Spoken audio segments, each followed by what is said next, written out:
प्रारब्ध के सभी दर्शकों को हमारा नमस्कार। और कुछ दिन पहले इसरो ने चंद्रयान 3 लॉन्च किया और तत्काल प्रभाव से बहुत सारे लोग इस बारे में प्रक्रिया शुरू हो गई कि इसका सारा क्रेडिट जाता है नेहरू जी को। फिर बातें हमेशा होने लगती हैं कि नेहरू जी ने देश बनाया था, नए देश की नींव रखी थी, आईआईटी बनाया, एम बनाया, बांध बनाया, पता नहीं क्या क्या बनाया। और जैसा कि हम जानते हैं कि ये सारी बातें हमें वामपंथी मीडिया ने बताई थी। पिछले वीडियो में भी रंजय त्रिपाठी से बात हुई थी कि एक बहुत बड़ा इकोसिस्टम नेहरू के महिमा मंडन के लिए बनाया गया था। तो इंफ्रास्ट्रक्चर और साइंस टेक्नोलॉजी में जो नेहरू के योगदान को बताया जाता है वो कितना बड़ा झूठ है, उसमें कितना छोटा सच है, आइए जानते हैं रंजय त्रिपाठी जी से। त्रिपाठी जी, क्या सच है ये कि नेहरू ने ये सब इंस्टीट्यूट्स बनवाए थे या सिर्फ क्रेडिट ले लिया था हमारे केजरीवाल जी की तरह?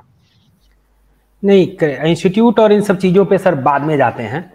एक बड़ी जी सिंपल सी, बहुत आसान सी चीज। पूरे जो देखिए, पूरा भारत तो, पूरे भारतवासी तो पूरे भारत घूमे नहीं है, जाते नहीं है, लेकिन उत्तर प्रदेश एक ऐसा राज्य है जिसके पश्चिमी उत्तर प्रदेश से लेके पूर्वी उत्तर प्रदेश का प्रत्येक जगह घर से कहीं न कोई एक खास शहर जरूर जाता है और गया हुआ होगा अपनी जिंदगी में। उसका नाम है प्रयागराज, जो इलाहाबाद हुआ करता था। इलाहाबाद से ही श्रीमान नेहरू परिवार जो है वो जुड़ा हुआ है। प्रयागराज यानी इलाहाबाद से ही, और इलाहाबाद के बगल में ही फूलपुर से, जहां से अतीक अहमद सांसद बनते थे अभी पिछले दिनों, वहीं से ही श्रीमान जवाहरलाल नेहरू जी सांसद हुआ करते थे, भारत के प्रधानमंत्री थे। ठीक है। और आनंद भवन प्रयागराज में यानी इलाहाबाद में ही है। मतलब इलाहाबाद इलाहाबाद बोलो तो इलाहाबाद तो क्या इलाहाबाद। और इलाहाबाद में 3 नदियों का संगम, त्रिवेणी, तमाम चीजें। उसके ऊपर जरा कोई भी दर्शक प्रयागराज में किस नदी पे कब कौन सा पुल बना है, बस इतना देख ले जाकर के, और उस व्यक्ति को, उसको नेहरू जी के द्वारा कराए गए इस देश के सारे विकास कार्य पता लग जाएंगे। सर, इलाहाबाद को गंगा नदी पे दूसरा पुल तब नसीब हुआ जब अटल बिहारी वाजपेयी की सरकार आई और ये मुलायम, ये सॉरी, ये क्या नाम है अपने, डॉक्टर मुरली मनोहर जोशी जी वहां से बने सांसद। उसके पहले अंग्रेजों को बनाया एक पुल था जिसपे इलाहाबाद में घुसो, इलाहाबाद से निकलो, और भयंकर जाम। अगर आप इलाहाबाद, आप खुद भी गए हो संदीप जी, तो आपको मालूम होगा और जानते होंगे। तो नेहरू जी ने तो खैर शायद इलाहाबाद का विकास इसी में रहा हो कि पुल क्या करेंगे इलाहाबाद वाले, कौन सा उनको त्रिवेणी पार करना है, लोग त्रिवेणी पार करके इलाहाबाद आए, उनको थोड़ा बाहर जाना है। हो सकता है इस टाइप की कुछ इकोनॉमिक सेटिंग रही हो प्रयागराज को लेकर के, हो सकता है वो दूरदर्शिता रही हो कि भाई वो जो नाव चला रहे हैं उनको कमाई कराना चाहते हो, इसलिए पुल ना बनाना हो, कुछ भी हो सकता है, आई डोंट नो। तो कुल मिलाकर के तो प्रयागराज एक जीता जागता उदाहरण है जो हमारे नेहरू जी के विकास कार्यों का खुद ही गाथा बयान कर देता है। पूछिए कुछ और पूछना हो तो। इसके साथ सर आपकी बात बिल्कुल सही है कि अंग्रेजों के जमाने में एक पुल बना था। और चूंकि मैं भी गया था पिछली बार जब कुंभ में अटेंड करने पिताजी के साथ में, जो दूसरा पुल था वो भी हमें बताया गया कि करीब शायद जैसा आप बता रहे हैं उस समय के बना। कम से कम नेहरू जी के जमाने में दूसरा पुल नसीब नहीं हुआ पूरे प्रयागराज को, ये तय है। जो जो आदमी बड़े बड़े बांध और स्टील फैक्ट्री और दुनिया की 100 चीजें बना के अपने आप को इतना महा महिमा मंडित करवा चुका है, जिसने अपने आप को भारत रत्न दे दिया था, उसने प्रयागराज को एक पुल तक नहीं दिया। और अंग्रेजों के बड़े प्रशंसक रहे हैं नेहरू, तो कम से कम अंग्रेजों के बनवाए हुए इन पुल को ही एक रेप्लिकेशन करवा देते। खैर वो भी ना हुआ। ऐसा नहीं है कि टेक्नोलॉजी नहीं थी, सब कुछ था, फिर भी नहीं कराया। और सर कहने का मतलब है कि कुछ लोग हैं जैसे मोदी जी ने वाराणसी में बहुत बेहतरीन इंफ्रास्ट्रक्चर के काम करवाए, उनका संसदीय क्षेत्र है, मतलब सारी दुनिया देख रही है कि उन्होंने क्या किया है 10 साल में। वाराणसी जैसे शहर में जहाँ बिजली तक नसीब नहीं होती थी, इवन 2014 से पहले तक। तो वहां पे कितना बेहतरीन काम करा है, कितने सारे प्रोजेक्ट्स ले आए हैं, मतलब अब तो गिनती ही खत्म हो गई है कि वहां पे कितने हजार करोड़ के, कितने लाख करोड़ के प्रोजेक्ट्स वहां पे चल रहे हैं। सेकंड, मुलायम सिंह यादव जैसे लोग, जो कि ऑफ कोर्स पूरे प्रदेश को लूट रहे थे, और उन्होंने भी अपने यहाँ सैफई में कुछ कायदे के काम करवा रखे थे। कहीं अगर काम कराया था तो सैफई में, जैसे स्टेडियम बनवा दिया कुछ बड़े इस तरीके के। खैर वो जबकि इंडस्ट्रियल या एक मेडिकल वैसा मेडिकल कॉलेज बनाया, बहुत तगड़ा मेडिकल कॉलेज बनवाया मेडिकल वहां पे। कॉलेज बनवाया, मायावती जी ने पीजीआई अपने गांव, लखनऊ के स्तर, पीजीआई लखनऊ मायावती के। जी ने अपने क्षेत्र बादलपुर में भी काम कराया। पर गांधी परिवार एक अनूठा परिवार है कि अपने किसी भी क्षेत्र में कुछ नहीं कराया। वही झुग्गी झोपड़ियां अमेठी में, वही रायबरेली से वही समस्याएं, और संजय गांधी भी, और अमेठी मतलब, और फूलपुर जैसा आप बता रहे हैं कि इतना अंततः नेहरू जी की विरासत अतीक अहमद ने संभाल ली। इस हद तक का इन लोग का योगदान रहा है अपने क्षेत्र में, कि ये किस मानसिकता में जिए हैं लोग कि कुछ नहीं कराया। दूसरा, नेहरू जी प्रयागराज के अलावा एक दूसरी जगह सर सबसे ज्यादा रहे, दिल्ली में। दिल्ली जब, और दिल्ली में इन्होंने 1950 के आसपास में ये बात हो रही थी कि दिल्ली की विधानसभा होनी चाहिए, क्षेत्र होने चाहिए, तो उसको इन्होंने ऑर्डिनेंस अपना कानून बना के कैंसिल करा दिया कि नहीं, यूनियन टेरिटरी ही रहेगा। तो जब तक भाजपा के द्वारा उस मदन लाल खुराना जी और जो आप साहिब सिंह वर्मा जी के समय में 1992-93 में जब ये दिल्ली की विधानसभा बनी, उससे पहले तक दिल्ली पूर्ण रूप से केंद्र सरकार के अंदर थी। दिल्ली का आज की डेट में आप अगर देख लें तो उसका पहली बार विकास तब हुआ जब 1980s में एशियन गेम्स हुए, तब उसका कायाकल्प किया गया। उससे पहले दिल्ली सड़ांध मार रही थी, जैसे मुगल रहते थे ना अपने सिर्फ किले के अंदर, कि किले के अंदर सब कुछ बढ़िया है, बाहर चाहे जनता जैसे रहे, हमसे कोई मतलब नहीं है। वैसे ही दिल्ली अपने नेहरू अपने लुटेन्स दिल्ली में रहते थे। और हम और आप तो दिल्ली में रहे हैं ना सर, मेट्रो आने से पहले रहे हैं। क्या हालात रहे हैं दिल्ली के, जो उत्तरी दिल्ली, नॉर्थ दिल्ली, और आपका पश्चिमी दिल्ली, और आपका ईस्टर्न दिल्ली, तो लोग मतलब जाना नहीं प्रेफर करते थे, इतने बुरे हाल थे। दिल्ली बसता जा रहा था, पर दिल्ली के इंफ्रास्ट्रक्चर पे शीला दीक्षित ने बहुत अच्छा काम किया। शीला दीक्षित के आने पे काफी अच्छा काम हुआ, सिग्नल फ्री फ्लाईओवर, और जैसा आपने बताया था कि मेट्रो की पहली परियोजना ही साहिब सिंह वर्मा जी और मदन लाल खुराना जी द्वारा लाई गई थी। और कांग्रेस ने उसको फिर एक बड़ा सा भहुआ बना के कि ये तो क्या हो जाएगा, तोड़ देंगे फोड़ देंगे, तो उसके बाद उनकी भाजपा की सरकार गिरा दी गई। और खैर मेट्रो एक बार बनना चालू हुआ तो फिर लोगों ने उसका असर देखा। खैर, दिल्ली पर भी जहां नेहरू जी रहे वहां उन्होंने बिल्कुल तवज्जो नहीं दी, बिल्कुल तवज्जो नहीं दी। दिल्ली को ही एक बहुत बेहतरीन इंटरनेशनल सिटी बना सकते थे नेहरू, 24 घंटे वहीं रहते थे, पूरी ताकत लगा सकते थे सेंटर की। पर नहीं, नहीं किया। ये क्या और उसके बाद तुर्रा ये कि नहीं, हम ही ने सब कुछ किया है, हम ही ने इसरो बनाया, हम ही ने आईआईटी बनाया है। सर ये इंस्टीट्यूट्स की आप सच बताइए, ये कितना बड़ा सच है, या ये एक धोखा है जो हम लोग को बहुत दिनों तक दिया गया है? देखिए, जो भारत में अगर हम कहें तो जो शिक्षा है और जो इंस्टीट्यूट और यूनिवर्सिटी का जो कल्चर है, वो आज का नहीं है, वो क्राइस्ट के पैदा होने के पहले का है। तो हमारे यहाँ पे इस देश में विश्व की सबसे बड़ी यूनिवर्सिटी, सबसे तगड़ी यूनिवर्सिटी, सबसे ज्यादा अच्छा एजुकेशन, चाहे वो इकोनॉमिक्स हो, तकनीकी हो, चाहे वो बिजनेस हो, चाहे वो अकाउंटेंसी हो, धर्म हो, या कोई भी हो, संस्कृत हो, भाषा हो, यहाँ तक कि भारत के कई ऐसे यूनिवर्सिटी ऐसे हुआ करते थे उस समय पे, जो भारत की यूनिवर्सिटी एकमात्र यूनिवर्सिटी थी जहां पे सारे अंतरराष्ट्रीय भाषाएं भी सिखाई जाती थी। विक्रम यूनिवर्सिटी उज्जैन जो है, विक्रम यूनिवर्सिटी उज्जैन, उस यूनिवर्सिटी में चाइना से लोग चाइनीज पढ़ने आते थे। ये हमारा इतिहास रहा है। खैर, हम उसके बाद हम नेक्स्ट फेज की बात करते हैं। नेक्स्ट फेज में जब हम आते हैं तो हम उस फेज में घुसते हैं जब मुगल आए भारत में। उस समय तो भारत का डिस्ट्रक्शन ही रहा, यूनिवर्सिटी जलाई गई, लेकिन तब भी भारत में जो गांव के स्तर पे जो पढ़ाई होती थी, गांव में विद्यालय में लोग पढ़ते रहे। जो एक जनमानस थी जो कबीलाई रास्ते पे चली गई वो नहीं पढ़ी, लेकिन एक जो जो जो जनसंख्या थी, बहुसंख्यक जनसंख्या जो कि मुगलों के समय में बहुत प्रताड़ित जनसंख्या हुआ करती थी, वो अपनी पढ़ाई और एजुकेशन उन्होंने अपनी जारी रखी। उन्होंने जजिया दे करके अपनी यूनिवर्सिटीज बचा के रखे। फिर उसके बाद जब थर्ड फेज आता है, जब अंग्रेज आते हैं भारत में, तो अंग्रेजों के आने के टाइम पे भारत में निश्चित रूप पे जो उस समय की जो मॉडर्न टेक्नोलॉजी, नई नई टेक्नोलॉजी जो इवॉल्व हो रही थी, उस टेक्नोलॉजी के इवॉल्वमेंट के जो रिलेटेड जितने भी इंस्टीट्यूट है बहुत सारे खोले गए। संदीप जी, बहुत सारे इंस्टीट्यूट जो है वो खोले गए। तो वो संस्था जो खोले गए भारत में, वो संस्था आज भी हैं और वो विश्व स्तर के हैं।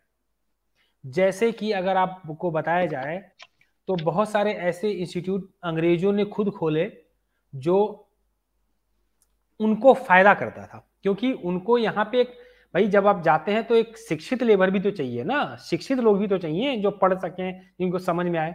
तो अंग्रेजों ने सन 1860 वाट के समय पे ही भारत में इंडियन स्कूल ऑफ माइंस का स्थापना किया था धनबाद में। उस समय विश्व में खाली 2 इंस्टीट्यूट हुआ करते थे, एक ब्रिटिश स्कूल ऑफ माइंस जो मैनचेस्टर में हुआ करता था, और एक इंडियन स्कूल ऑफ माइंस जो भारत में होता था, और पूरे विश्व में कहीं पे भी माइनिंग का कोई इंस्टीट्यूट नहीं होता था। उसी इस इंडियन स्कूल ऑफ माइंस को जो है आज आईआईटी धनबाद बोला जाता है, ठीक है। और यूनिवर्सिटी ऑफ रुड़की, जो यूनिवर्सिटी ऑफ रुड़की जो है, वो यूनिवर्सिटी ऑफ रुड़की भी अर्ली 1850 और 60 के आसपास में as a college of civil engineering start हुआ था, जिसमें अंग्रेजों को सिविल से रिलेटेड वर्क करने के लिए एक वर्क फोर्स जरूरत करनी थी। तो उन्होंने उस यूनिवर्सिटी का स्थापना किया और वो यूनिवर्सिटी बनाया, जो कि धीरे धीरे को कॉलेज ऑफ सिविल इंजीनियरिंग से कॉलेज ऑफ इंजीनियरिंग हुआ, कॉलेज ऑफ इंजीनियरिंग से यूनिवर्सिटी ऑफ रुड़की हुआ, जिसको अब आईआईटी रुड़की बोला जाता है।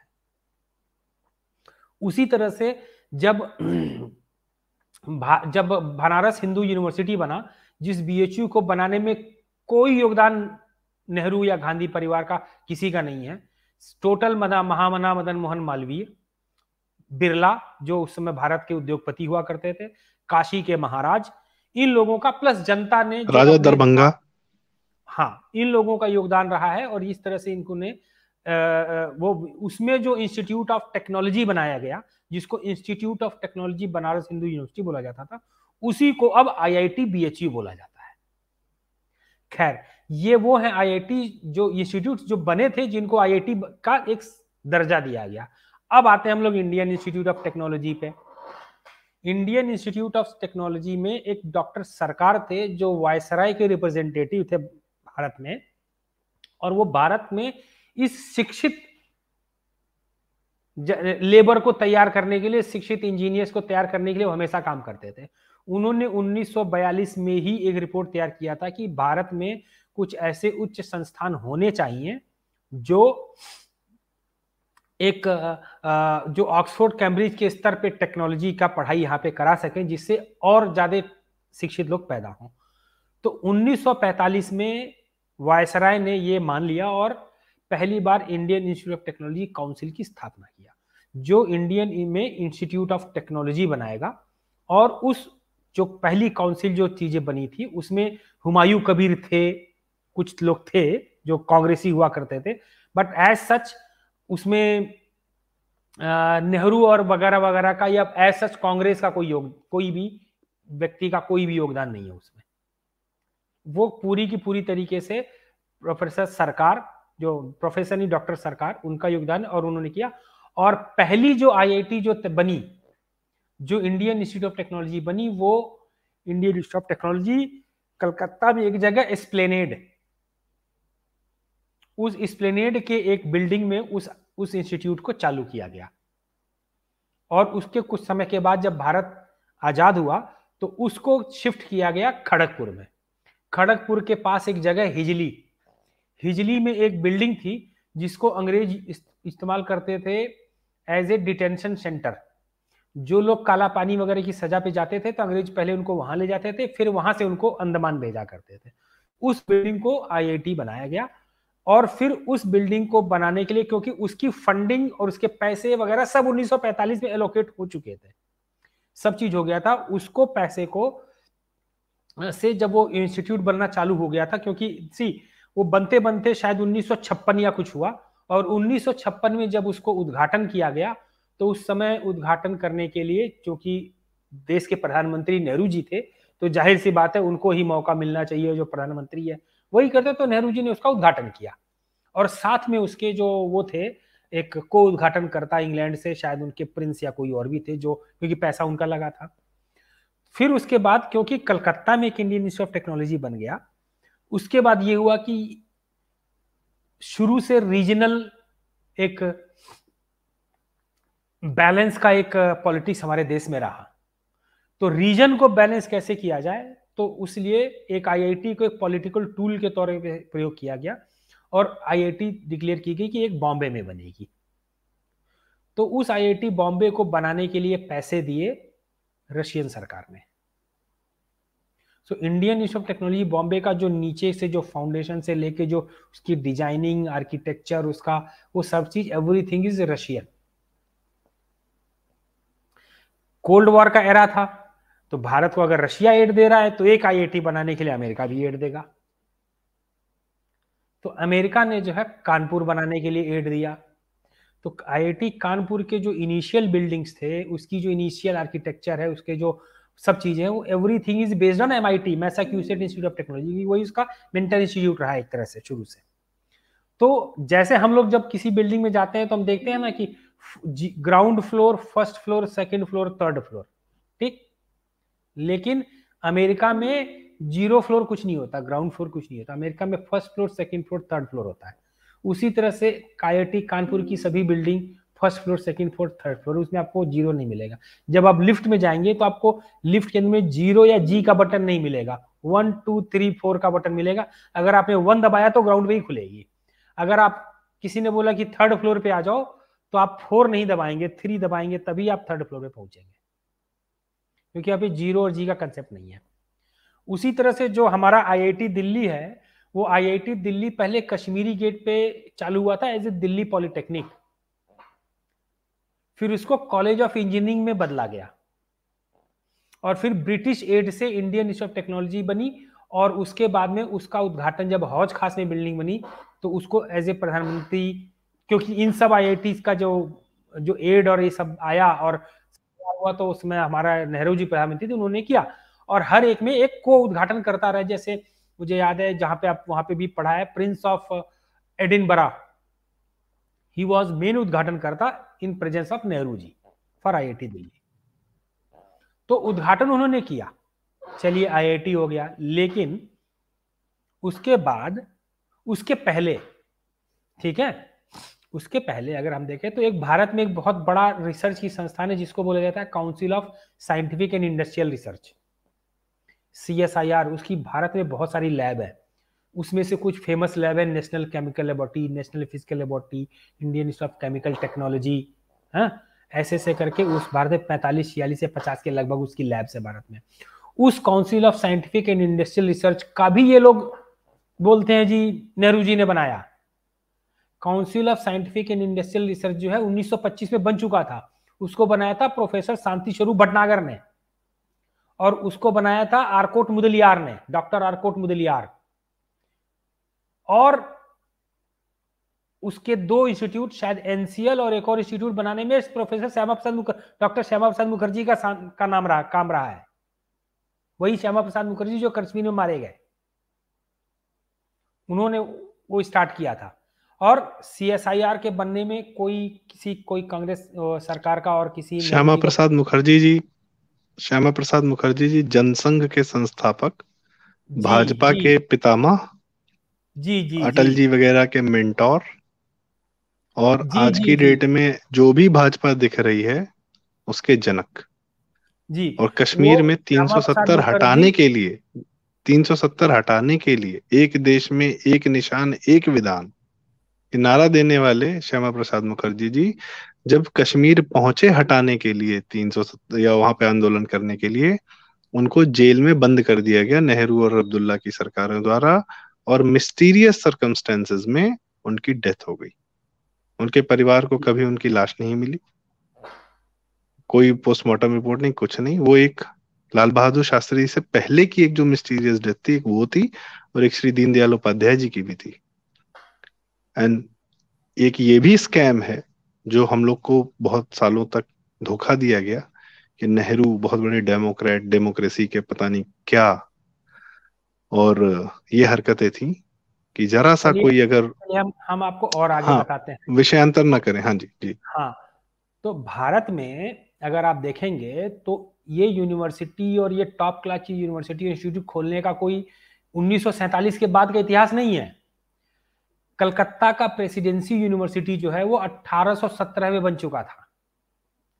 जो आज यूनिवर्सिटी ऑफ कलकत्ता है, कैलकाटा जिसको बोला जाता है, कोलकाता बोला जाता है, बट आज भी उसका नाम यूनिवर्सिटी ऑफ कैलकाटा ही है। 1857 में बना था। दिल्ली यूनिवर्सिटी 22 में बन चुकी थी। जादवपुर यूनिवर्सिटी जो आज है, ये आज़ादी के 20-30 साल पहले बन चुकी थी। मद्रास यूनिवर्सिटी आज़ादी के भी 60-70 साल पहले बन चुकी थी। जो इंडियन इंस्टीट्यूट ऑफ साइंस है, जो कि आईआईटीज के ऊपर है, मतलब इंडियन इंस्टीट्यूट ऑफ टेक्नोलॉजी से कई गुना ऊपर जो इंडियन इंस्टीट्यूट ऑफ साइंस है, जो कि वर्ल्ड में रिसर्च में टॉप 1, 2, 3 में आता है, वो टाटा ग्रुप, टाटा जी ने बनाया था, और वो उसका नाम था टाटा इंस्टीट्यूट, जो 1922 में बनाया गया था, जिसका बाद में नाम बदल करके इंडियन इंस्टीट्यूट ऑफ साइंस हो गया और भारत सरकार ने टेक ओवर कर लिया।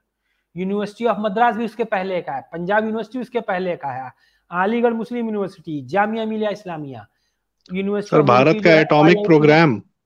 भारत का एटॉमिक प्रोग्राम टाटास के द्वारा शुरू किया गया था। Yes sir. BARC। हाँ। Yes sir.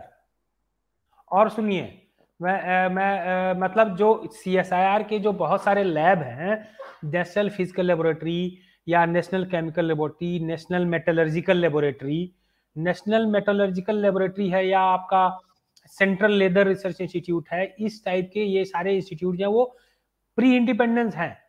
उनके बनाने में कोई नेहरू जी का, कोई उंगली का कहीं पे कोई नाम नहीं है, कोई योगदान नहीं है। फिर एक इंडियन इंस्टीट्यूट है जिसका बहुत फेमस है, वर्ल्ड फेमस, कलकत्ता में है, जहाँ पे साइंस की बहुत तगड़ी खाली रिसर्च होता है, वो Indian association for cultivation of science है, जिसको बनाया था सर CV रमन ने आजादी के पहले। ठीक है, तो इस तरह की जो संस्थान हमारे देश में जो बने हुए हैं, हमारे आजादी के पहले की भी बहुत सारे NIT है, नेशनल इंस्टीट्यूट ऑफ टेक्नोलॉजी जिसको आज बोला जाता है, उसमें बिहार इंजीनियरिंग कॉलेज है, वो आजादी के पहले का बन चुका था। आज जिसको Indian Institute of Engineering Science and Technology, एक one of the top class engineering college है, IIEST, वो बंगाल इंजीनियरिंग कॉलेज के नाम से था, BEC शिवपुर बोलते थे। बहुत दूर दूर से, देश विदेश से लोग उसमें पढ़ने आते थे। आजादी के भी 40-50 साल या 100 साल पहले का इंजीनियरिंग कॉलेज है वो। जमशेदपुर के इंजीनियरिंग कॉलेज उससे पुराने हैं। तो अब क्या होता है कि IIT के नाम पे एक अच्छा पॉलिटिक्स हो सकता है, क्योंकि क्या होता है कि आप जाइएगा दूर, आज सोशल मीडिया जमाना से लोग जान रहे हो, लेकिन दूर दूर चले थे कोई भी IIEST नहीं जानता, BEC नहीं जानता, क्योंकि उसके नाम से फेमस नहीं किया गया है ना। लेकिन वहां से भी बहुत टॉप क्लास के लोग पढ़ के निकलते हैं, इक्विवेलेंट टू IITs ही। तो ये चीजें हैं, ऐसा नहीं है कि मतलब हम योगदान को नकारते नहीं है, उन्होंने उद्घाटन किया, बहुत अच्छी बात है, जाहिर सी बात है, भारत सरकार ने से कुछ फंड भी दिया होगा, कुछ हो सकता है किसी क्लास में बेंच कम हो, उन्होंने कहा होगा पैसे ले जाओ, बेंच बनाओ, सीट खड़िए, पर्दे लगाओ, है ना, ये कुछ इंस्ट्रूमेंट खरीद लो, ये भी है, सब चीजें की होंगी, उस योगदान को हम नकारते नहीं है। लेकिन भारत में ऐसा नहीं है कि भारत में 1900 से डिस्कवरी ऑफ इंडिया के बाद ही भारत डिस्कवर, लिखने के बाद भारत डिस्कवर हुआ। भैया भारत सनातन काल से है। जब भारत का अगर आप मैपिंग उठा के देखेंगे भारत ज्योतिर्लिंगों का, तो आप किस डायरेक्शन में आता है? सूरज भारत से कितनी दूरी पे है, बिना किसी वेधशाला के कब का वो बता दिया। चांद कितनी दूर पे है, लाइट की स्पीड क्या है, कब का बता दिया। तो ऐसा नहीं है कि IITs उन्होंने खोल दिया और बस भारत का विकास हो गया, ऐसा नहीं है सर, एक बहुत ही बड़ी विभूति थे श्री धर्मपाल जी। वो उन्होंने ब्रिटिश, जब वो मतलब पोस्ट इंडिपेंडेंस 47 के बाद वो ब्रिटेन में रहे कई सालों तक, और वो ब्रिटिश की आर्काइव्स में जाके वहां उन्होंने डॉक्यूमेंटेशन, हैंड रिटन नोट्स लेके आते थे। आर्काइव में फोटोकॉपी तो होती नहीं थी उस समय, सन 50-60 के दौरान। तो वहां पे जो ब्रिटिशर्स ने रिसर्च किया था भारत के बारे में, जब वो आए थे, जब वो डॉक्यूमेंटेशन करते थे, उस डॉक्यूमेंटेशन का सारा आर्काइव था ब्रिटिश लाइब्रेरी में। वहां से वो करीब सालों तक, मुझे लगता है शायद मैं एग्जेजरेट नहीं कर रहा हूँ, 15-20 साल तक वो डेली जाते थे, अपने समय से जाते थे, नोट्स बना के लाते थे, और फिर उन्होंने किताब लिखी द ब्यूटीफुल ट्री। और धर्मपाल जी ने बताया कि भाई ब्रिटिश के रिकॉर्ड्स में ये है कि कम से कम 1.5-2 लाख गुरुकुल थे भारत में। जो आपने कहा था कि गांव में एजुकेशन सिस्टम था, और किसी गुरुकुल में किसी जाति किसी वर्ण के बच्चे को पढ़ने की कोई मनाही नहीं थी, सब कोई पढ़ता था। स्किल बेस्ड एजुकेशन भी थी, जो आदमी हाथ से सीखता है। फिल्म मेकिंग एफटीआईआई में पढ़ाई जाती है, पर जाहिर सी बात है कि जो मेजर फिल्म मेकर्स हैं वो हैं जो सेट पे रह के सीखते हैं, एडी बनते हैं, असिस्टेंट डायरेक्टर बनते हैं। तो कई सारी स्किल्स होती हैं जो आपको करके ही आती हैं, आप पढ़ पढ़ के कुछ नहीं कर सकते उसमें। या थोड़ा बहुत बेसिक्स जान सकते हैं, टेक्निकल जान सकते हैं, आपको करना ही पड़ता है सीखने के लिए, जानने के लिए। एजुकेशन सीख करके भी आती। तो एक वो एक अलग मैटर है। ब्रिटिश का अपने रिकॉर्ड्स हैं कि यहाँ पे क्या एजुकेशन सिस्टम था। सेकंड, एक किताब है the educational heritage of India, Sahana Singh ji ने लिखा है। वो अभी यूएस में रहती हैं, बहुत कमाल की स्पीकर है। उनके संगम टॉक्स पे भी आप उनके वीडियोस देख सकते हैं। Sahana Singh the educational heritage of India 2 किताबें लिख चुकी हैं। उन्होंने बताया है कि किस प्रकार से कितनी यूनिवर्सिटीज थी, सिर्फ नालंदा तक्षशिला नहीं था। ऐसा नहीं हो सकता कि एक बड़ी यूनिवर्सिटी थी तो कोई और छोटी छोटी कुंतलूर शाला, यूनिवर्सिटीज नहीं एक थी या। कुंतलूर शाला केरल से लेकर के आपका वो कश्मीर तक यूनिवर्सिटी नहीं थी। कौन सा ऐसा जगह सर था जहाँ पे यूनिवर्सिटी नहीं थी? सब स्पेशलाइज थी। आदमी एक यूनिवर्सिटी पढ़ता था, एक कोर्स स्पेशलाइजेशन करता था, फिर बाहर किसी और में जाता था, किसी और में स्पेशलाइजेशन करता था। और बहुत टफ एग्जाम्स होते थे, जैसा आप बता रहे थे कि बाहर से लोग पढ़ने आते थे। बहुत टफ एग्जाम्स होते थे। जो लोग उन यूनिवर्सिटीज में एडमिशन नहीं पाते थे, वो उनके बगल में कोई कॉलेजेस या इस तरीके के छोटे सेंटर्स होते थे जहाँ पे वो पढ़ते थे। और बाकायदा कोचिंग ट्रेनिंग होती थी उन यूनिवर्सिटीज के बगल में। एक एक साल आके तैयारी करते थे, फिर उन यूनिवर्सिटीज में एडमिशन मिलता था। और ये नहीं था कि सिर्फ बाहर से फान यांग और ह्यून सांग आए और इब्ने बतूता आए और फिर ये भारत को आके और मेगस्थनीस आए इंडिका लिख के चले गए। ऐसा नहीं था। भारत के स्कॉलर्स की बहुत डिमांड थी चाइना में, यूरोप में। तो तो ये तो आज हमारे जो पहले एजुकेशन मिनिस्टर थे मौलाना, जो आपने कहा कि बजट दे दिया गया होगा बेंच के लिए और पर्दों के लिए, तो जब आप पहला एजुकेशन मिनिस्टर ही मौलाना को बनाएंगे, जिसको कक्षा किसी कक्षा से मतलब पहली दूसरी तीसरी नहीं पढ़ी उसने, वो सिर्फ मदरसा, जो लिटरली ही वो मदरसा छाप पर्सन, उनका भी महिमा मुंडन किया गया कि बहुत कमाल के इंसान थे वो। सिर्फ हिस्ट्री बर्बाद, भारत की हिस्ट्री बर्बाद करने, मतलब सर क्या थॉट प्रोसेस है, क्या रहा, मतलब कितनी बेशर्मी रही होगी कि चलो आपने, आपको मुगल अगर पढ़ाना ही है, कायदे से आपने मुगल पढ़ाया, बाबर पढ़ाया, हुमायूं पढ़ाया, अकबर पढ़ाया, शाहजहां पढ़ाया, जहांगीर पढ़ाया, औरंगजेब पढ़ाया। पर औरंगजेब और बहादुर शाह जफर के बीच में कुछ नहीं पढ़ाया, जबकि वहां भी 5 जनरेशन है। वो नहीं पढ़ाया, वो गायब कर दिया। और आप मेडिवल हिस्ट्री पढ़ा रहे हो, मॉडर्न हिस्ट्री पढ़ा रहे हो, लेकिन मॉडर्न हिस्ट्री में औरंगजेब के मरने के बाद और अंग्रेजों के आने से पहले बीच का जो 150 साल है वो खा गए। हाँ वो खा गए। क्यों खा गए? क्योंकि वो मराठा उत्थान का समय था, बाजीराव पेशवा का समय था। शिवाजी ने जो नींव रखी थी, उसको वो वृहद होते हुए मतलब मराठाओं का साम्राज्य सर औरंगजेब से कहीं बड़ा था। हाँ वो पानीपत आके लड़े वहां पे अहमद शाह अब्दाली से। तो लेकिन वो पढ़ाना नहीं था, तो वो गायब कर दिया गया। बाजीराव पेशवा का तो जाहिर सी बात है मैक्सिमम लोगों ने तब नाम सुना है जब ये 2 कौड़ी की पिक्चर बनी है, मस्त Bajirao Mastani, world's greatest general. ये वापस लौटते हैं इसी इसी विषय हाँ पे कि सर विषय, आपको मैं कह बताता रहा हूँ। हूँ कि आ, हमको, मैं जोड़ ये रहा हूं हम्म। कि ये सारी जो हमको कहानियां सुनाई गई कि एक आदमी ने सब कुछ बना दिया, तो ये कहानियां किस तरीके से गढ़ी गई, इतिहास के बारे में भी झूठ, टेक्नोलॉजी के बारे में भी झूठ, साइंस के बारे में भी झूठ। ब्रिटिशर्स के टाइम में हमारे यहाँ से तीन, भारत में रहते हुए 3 नोबेल प्राइज विनर बन जाते हैं। और नेहरू जी के टाइम से लेकर इंदिरा के टाइम तक और राजीव गांधी के टाइम तक और आज तक साइंस में कोई भारत से एक नोबेल प्राइज नहीं मिलता है किसी को। एक जो आईवीएफ टेस्ट ट्यूब बेबी का जो रिसर्च करने वाले एक साइंटिस्ट थे, आत्महत्या करनी पड़ी उनको, क्योंकि उनको बाहर नहीं जाने दिया जाता था, उनको ये क्रेडिट कभी लेने नहीं दिया गया। बंगाल सरकार में हुआ सर, जिसपे एक फिल्म बनाई गई दूसरे विषय को लेके, एक डॉक्टर की मौत। ये हाल था कि इट वाज ऑल पॉलिटिक्स, कोई साइंस कोई क्रेडिट कुछ नहीं, there is no scientific bent. ये जो बताया गया ना, यही मैं कह रहा हूँ, ये स्कैम जो हमारे साथ किया गया, Nehru is the biggest scam that was pulled over the eyes of India. देखिए क्या होता है, अब हम आपको बता दें, बहुत सारी चीजें दिमाग में अचानक से आ गई हैं। जब आप बोलते हैं ना कि जैसे ही होता है तो लोग तुरंत नेहरूवादी आ जाते हैं, ये कर दिया वो कर दिया। अरे आप जब तेजस का जब चला था, खूब नेहरूवादी कूदते थे कि यह नेहरू जी ने बनाया है।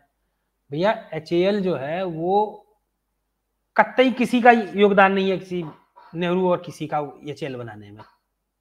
वो एक प्राइवेट कंपनी थी, हिंदुस्तान एयरक्राफ्ट नाम की, वो जो बेंगलोर में एचएएल है, वो भी तो कुछ गुजरातियों ने बनाई थी, जिसको फाइनेंशियल एड दिया था मैसूर के महाराजा ने।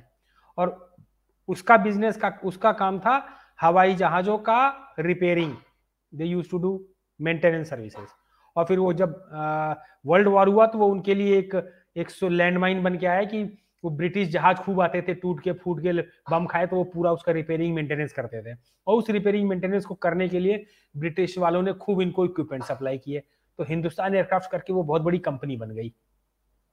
विश्व युद्ध समाप्त हुआ, अंग्रेजों ने अपना वहां पे रिपेयरिंग का उसका बंद कर दिया, उनको एड बंद कर दिया, लेकिन साथ में इन्होंने अमेरिका की एक कंपनी को हैंड ओवर कर दिया, वो हिंदुस्तान एयरक्राफ्ट का पूरा जिम्मा।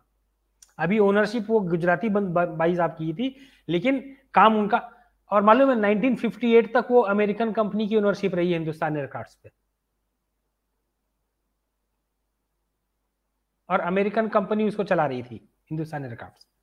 फिर उसके बाद में उसी गुजराती के उसमें बहुत सारी एयरक्राफ्ट के पार्ट्स डेवलप किए गए कि चलो ठीक है, आप वहां पे हो, ये पार्ट्स हम यहां से आपको इंडिया से बना के अमेरिका में भेजेंगे। और फिर वो कंपनी चल रही थी प्रॉफिट में, उसको टेक ओवर करके हिंदुस्तान एरोनॉटिकल्स लिमिटेड बनाया गया। वो पूरी जमीन जायदाद, वो बिल्डिंग फिल्डिंग सब लेके कंपनी बदल के एचएएल हो गई। जिसी तरह से वो बर्मा कंपनी को इंडियन ऑयल कॉर्पोरेशन बना दिया गया था। इंडियन ऑयल कॉर्पोरेशन जब बना है भारत में, उसके पहले ही बर्मा शेल उससे 20 साल पहले यहां से तेल निकाल रही थी। और आईबीपी जो कंपनी है, इंडो बर्मा करके, वो वही कंपनी जो ओरिजिनल कंपनी थी जो यहाँ पे शुरुआत हुई, जिसका नाम आईबीपी किया गया। और फिर उसको इंडियन ऑयल कॉर्पोरेशन में मर्ज करके सारा इंडियन ऑयल कॉर्पोरेशन बना दिया गया। खैर इट्स वाज गुड फॉर, वो तो बाद में हुआ है, गुड फॉर द कंट्री, थोड़ा ठीक ठाक चल गई कंपनी, तो स्कैटर्ड रूप में कंपनियां हुआ करती थी। सर नेहरू जी का एक योगदान था, जो आपने अब चूंकि नेशनलाइजेशन की बारे में बात की, एयर इंडिया जेआरडी चला रहे थे, और एयर हाँ India was one of the world's best airlines जब तक जेआरडी ने चलाया। और जेआरडी टाटा, जेआरडी मतलब JRD Tata, one of the greatest मतलब person ever to live in India. और उन्हीं की ऑफ कोर्स इंडियन एयरलाइंस भी उन्हीं भारत की एयरलाइंस है, भारत में एयरलाइंस लाने का पूरा योगदान जेआरडी का है। सो मच सो दैट कि खुद ही पायलट थे, खुद बॉम्बे टू कराची उन्होंने बहुत सारी फ्लाइट्स उड़ाई थी। और नेशनलाइज जब किया नेहरू ने, उसके बाद 25 साल तक जेआरडी ने, चूंकि नेशनलाइज तो कर दिया है, हो गया सरकार का, चलाएगा कौन? तो चलाने के लिए जेआरडी को ही रखा गया कि आप ही चलाएंगे, है अब ये कल तक आपका था, आज ये सरकार का है, चलाएंगे लेकिन आप ही। जेआरडी 1 रुपया, जेआरडी चूंकि एयरलाइंस का महत्व समझते थे। आप सोचिए सर, टाटा कंपनीज रन कर रहे थे, वो कितनी बड़ा जिम्मेदारी थी। Tata board of Tata sons के वन ऑफ द वो थे, 105 कंपनियां थी जो वो चला रहे थे, जिसमें टाटा मोटर्स और टेल्को और मतलब आप इस कोई बहुत नाम बहुत ले लो यार, कंपनी। कुछ भी कर लो। हाँ, तो 1 रुपया की सैलरी लेके भी टाटा जेआरडी इंडियन एयरलाइंस चलाते थे। महाराजा लोगो उनका पैदा किया हुआ, वो भी चलता रहा, कोई चेंज नहीं हुआ। और जैसे ही सरकार के हाथों में आया, जब जेआरडी ने छोड़ा उसके बाद से जो गति हुई है कि आज कई सालों तक इंडियन एयरलाइंस और एयर इंडिया घाटे में ही रही, और दुनिया की बाकी सारी एयरलाइंस अपने आप में बहुत आगे बढ़ गई। और ये नेहरू का योगदान है सर। एलआईसी प्राइवेट कंपनी थी, one of the biggest insurance companies in India, उसका नेशनलाइजेशन किया नेहरू जी ने, और उसको उठा के, और ये सो मच सो दैट कि जो मुंद्रा स्कैम था भाई, एक गांधी परिवार के एक आदमी का कोई नाम सर सुनने को जल्दी नहीं मिलता है जिनके नाम पे गांधी परिवार हो गया। फिरोज गांधी, ही वॉज, अरे वो एमपी थे, नेहरू के उन्होंने तो दामाद थे। नेहरू उन्होंने के ही मुंद्रा स्कैम की पट्टी पोल पट्टी खोली थी, जिसके बाद से नेहरू परिवार पूरा नाराज हो गया। और आज तक उनकी कब्र पे कोई फूल रखने नहीं गया है गांधी परिवार से आज तक, जो कि राजीव गांधी के पिता थे, राहुल गांधी के बाबा थे, दादाजी। बाबा, हाँ, दादाजी। दादाजी। लेकिन उनकी कब्र पे आज तक कोई दिखा नहीं होगा। बाकी तो गांधी परिवार, जहां से गांधी नाम लिया है सर, कितनी मतलब अजीबो गरीब मानसिकता। खैर, आज का मेरे ख्याल से बहुत ज्यादा बेहतरीन जानकारियां इस वीडियो के माध्यम से रंजय जी आज आपने हमें दी हैं, और मुझे लगता है दर्शकों के लिए बड़ा रुचिकर रहा होगा। They would have enjoyed listening to you, क्योंकि आपका एक ह्यूमरस टेक भी रहता है apart from information. So I was looking forward to this video for a very long time. और इस बारे में, भारत के टेक्नोलॉजी और इतिहास के बारे में आपसे हम लगातार बातें करते रहेंगे, क्योंकि हमें पता है आपको इसके बारे में अभी भी बहुत जानकारियां हैं। आपका सारा अनुभव, सारी जानकारियां, सारा ह्यूमर हम चाहेंगे कि हमारे हम दर्शकों के साथ भी शेयर करें। तो दर्शकों, अगर आपको ये वीडियो पसंद आया हो तो कृपया इसको लाइक करें, चैनल को सब्सक्राइब करें, और शेयर करें, और हमें अपना प्यार देते रहें। हम अन्य नए विषयों के साथ आते रहेंगे। Ranjay ji, thank you so much for this video and all these information. और थोड़ा सा रेगुलर हो जाइए। जी जी। मैं भी हो जाता हूँ। ठीक है। ओके, नमस्कार। नमस्कार।